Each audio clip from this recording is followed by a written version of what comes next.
How to log into WordPress on Windows. Once you have completed the installation of WordPress, you can log into your dashboard. The admin section of WordPress, the WordPress dashboard, is where you will begin building your WordPress site.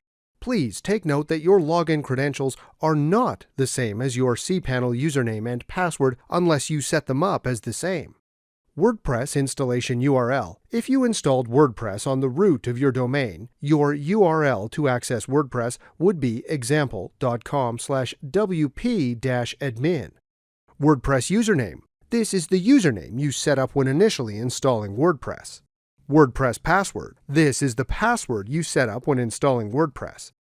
To log in to WordPress and access the dashboard, you will need to open your browser.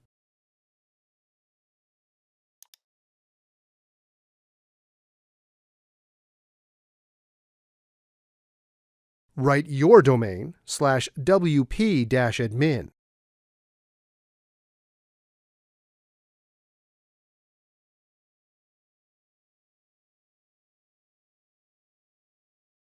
Write your username and password and then click Login.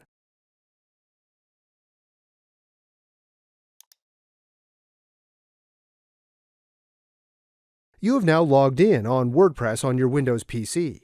If this was useful, please like, share, and subscribe. You can watch more videos from the right. Also, if you have any questions, please ask them in the comments area below.